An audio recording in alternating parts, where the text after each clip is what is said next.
Halo Sobat Jeriha, selamat datang di Hub Jeriha, Hub of Empowering Knowledge, ruangnya baru pencari tahu, pembaca setia, dan penikmat cerita di balik setiap regulasi KPU Minahasa Selatan. Saya Divita Manimbala, dan ini adalah Monocast Hub Jeriha edisi pertama. Obrolan santai tapi penuh makna, tempat kita bahas hal-hal serius dengan cara yang asik.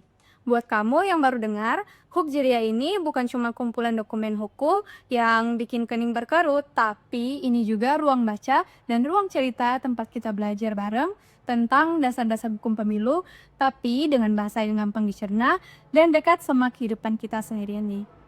Nah, di episode perdana ini kita bakal ngobrol soal cerita regulasi, cerita demokrasi yang akan dipaparkan oleh Ketua KPU Kabupaten Minahasa Selatan, Bapak Tommy Moga. Kenapa kita membahas ini? Karena setiap keputusan yang kita jalankan dalam pemilu, semuanya punya cerita di balik regulasi. Dari satu pasal bisa lahir keadilan, dan dari satu peraturan bisa tumbuh kepercayaan. Jadi, di sini kita nggak cuma baca aturan, tapi juga memahami maknanya. Gimana regulasi itu hidup dan bekerja untuk menjaga demokrasi tetap bermartabat. So, siapkan kopi, santaikan posisi, dan mari kita mulai cerita pertama dari Hub Jadi Hats, tempat di mana pengetahuan bertemu integritas.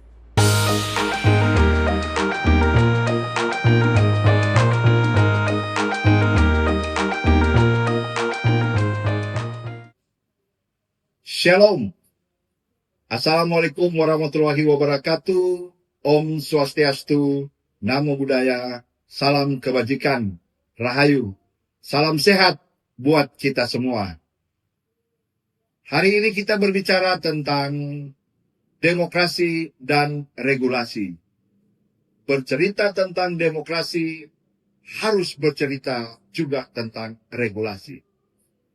Sobat JDIH yang berbahagia, kita semua tahu bahwa demokrasi kita tidak pernah berdiri sendiri. Ia selalu berjalan seiring dengan regulasi. Setiap aturan yang lahir, apakah itu undang-undang, apakah itu peraturan pemerintah, peraturan menteri, bahkan kami di Komisi Pemilihan Umum ada yang namanya peraturan KPU maupun keputusan KPU.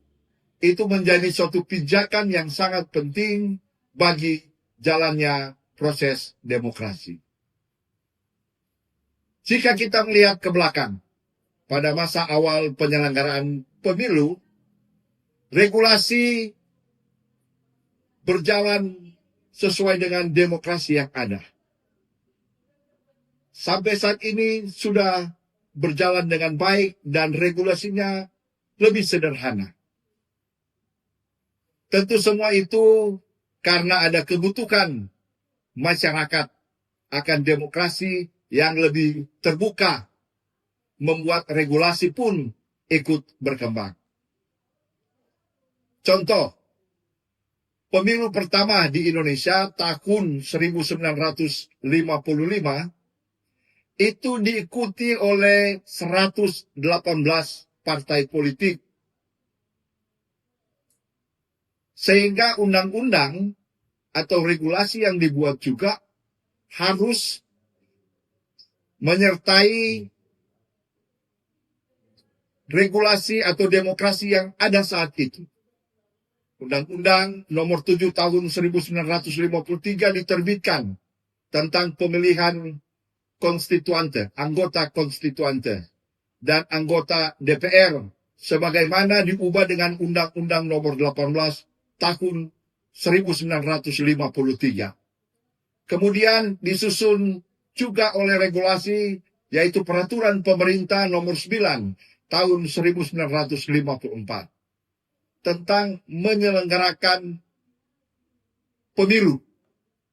Dan yang ketiga ada Peraturan Pemerintah nomor 47 tahun 1954 tentang tata cara pencalonan anggota. Itu semua terus berkembang sampai dengan masa kita lihat pada masa Orde Baru.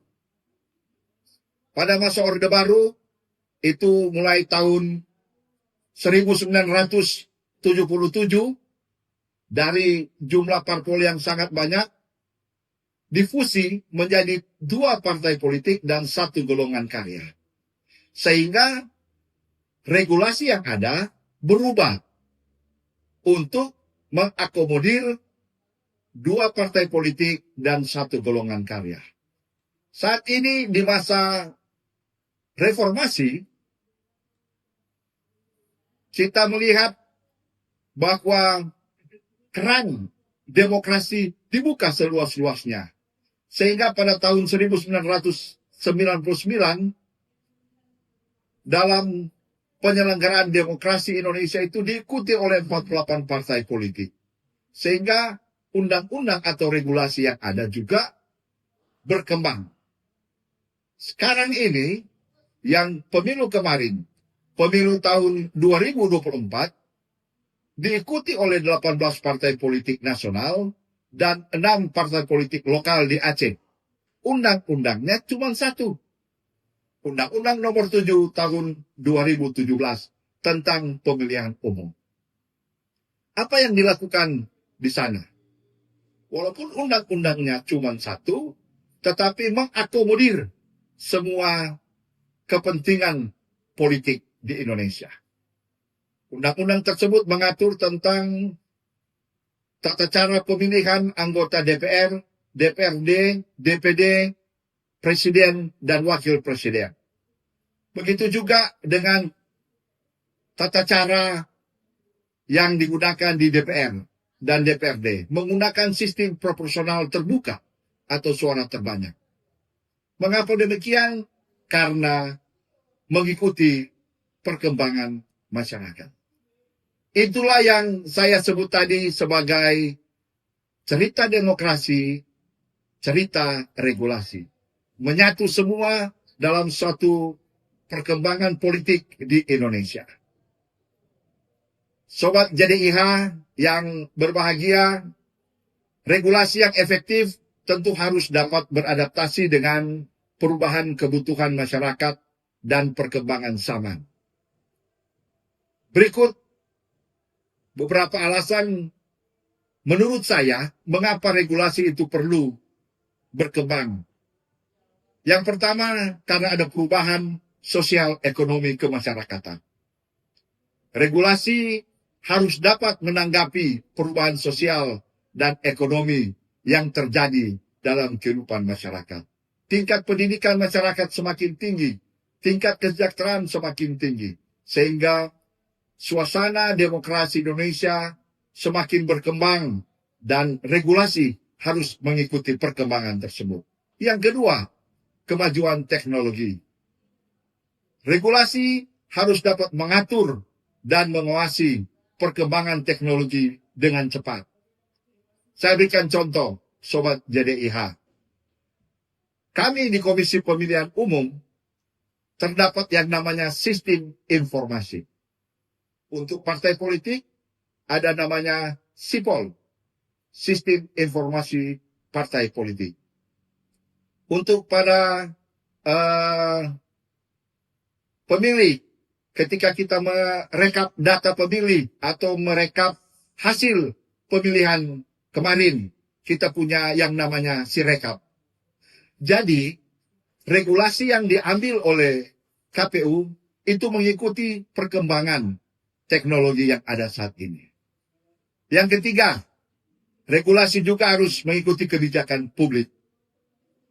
Regulasi harus mencerminkan kebijakan publik yang dinamis dan responsif terhadap kebutuhan masyarakat. Dan yang terakhir menurut saya, regulasi harus melindungi hak-hak masyarakat. Regulasi yang dibuat harus dapat melindungi hak-hak masyarakat dan menjamin keadilan. Dengan demikian, Sobat JDIH, regulasi dapat relevan dan efektif dalam menjawab tantangan dan kebutuhan masyarakat yang terus berkembang. Sobat JDIH yang berbahagia, regulasi juga berperan sebagai rambu-rambu lalu lintas dalam demokrasi. Regulasi mencerminkan apa yang diinginkan dalam demokrasi. Satu, regulasi dapat mengatur. Regulasi mengatur aturan main yang jelas dan adil bagi semua pihak. Yang kedua, regulasi bersifat juga membimbing. Regulasi memberikan pedoman bagi masyarakat dan pemerintah dalam mengambil keputusan-keputusan. Yang ketiga, regulasi mencegah. Artinya, regulasi dapat menghindarkan konflik dan penyalahgunaan kekuasaan. Dan yang keempat, regulasi itu melindungi. Regulasi harus menjaga hak-hak masyarakat dan keadilan. So, regulasi membantu menjaga keseimbangan dan keharmonisan dalam masyarakat demokratis. Sebagai contoh, regulasi mengatur siapa yang boleh mencalonkan diri. Mari kita membayangkan kalau tidak ada regulasi tentang tata cara, syarat-syarat pencalonan. Membayangkan semua orang bisa mencalonkan diri. Nah, sebagai penyelenggara tentu akan sangat kesulitan. Yang kedua, regulasi mengatur bagaimana tata cara berkampanye yang baik dan benar. Ketiga, regulasi juga bisa mengatur bagaimana cara menghitung suara pemilih dalam perhitungan, sehingga tidak terjadi sengketa. Semua ini adalah bukti bahwa tanpa regulasi, demokrasi akan berjalan tanpa arah. Di era sekarang ini, tantangan demokrasi semakin kompleks. Dengan hadirnya teknologi digital, generasi muda yang sangat banyak, tingkat partisipasi generasi muda yang sangat tinggi, serta kebutuhan-kebutuhan akan keterbukaan informasi publik. Semua ini mendorong lahirnya regulasi-regulasi yang baru yang lebih responsif dan adaptif. Sobat Muda JDIH, ketika Anda memahami regulasi, sama pentingnya Anda memahami demokrasi itu sendiri. Generasi muda memiliki peran penting dalam mewujudkan negara yang menjunjung tinggi hak dan kewajiban warga negara melalui regulasi. Menurut hemat saya ada 4 poin kontribusi generasi muda. Yang pertama, meningkatkan kesadaran hukum. Generasi muda dapat mengedukasi diri sendiri dan dapat mengedukasi masyarakat agar mereka tahu terkait dengan peraturan perundang-undangan yang berlaku. Yang kedua, generasi muda dapat berpartisipasi dalam kegiatan sosial dan politik. Mari Anda semua dapat terlibat dalam organisasi sosial ataupun politik untuk memperjuangkan aspirasi dan kepentingan publik serta memantau kebijakan pemerintah. Yang ketiga, generasi muda dapat menggunakan teknologi sebagai sarana untuk menyuarakan keadilan dan transparansi pemerintah. Yang keempat, generasi muda menjadi teladan. Generasi muda dapat menjadi contoh dalam mematuhi hukum dan menjalankan kewajiban sebagai warga negara. Itulah sebenarnya yang disebut dengan literasi hukum. Literasi hukum merupakan bagian dari literasi demokrasi. Dengan demikian, literasi hukum dapat membantu menciptakan masyarakat yang lebih sadar hukum, partisipatif, dan demokratis. Akhirnya, saya ingin menegaskan, demokrasi yang sehat hanya mungkin tumbuh dari masyarakat yang memahami regulasi. Oleh karena itu, mari kita bersama-sama terus belajar, mengedukasi, dan memasyarakatkan regulasi agar demokrasi kita semakin kokoh. Terima kasih. Shalom. Assalamualaikum warahmatullahi wabarakatuh. Om Santi Santi Santi Om. Nah, itu dia Sobat JDIH, sedikit cerita kita hari ini di Hub JDIH. Tempat pengetahuan bertumbuh, integritas bertemu, dan regulasi nggak cuma dibaca, tapi juga dipahami maknanya. Kalau kamu suka obrolan kayak gini, jangan lupa subscribe YouTube JDIH KPU Minahasa Selatan dan mampir ke ruang baca Hub JDIH KPU Minahasa Selatan. Always stay tune buat episode berikutnya karena setiap regulasi punya cerita dan setiap cerita membawa makna buat demokrasi kita. Sampai bertemu di episode selanjutnya, tetap berpikir kritis, tetap cinta demokrasi, salam dari Hub JDIH, where information inspires integrity.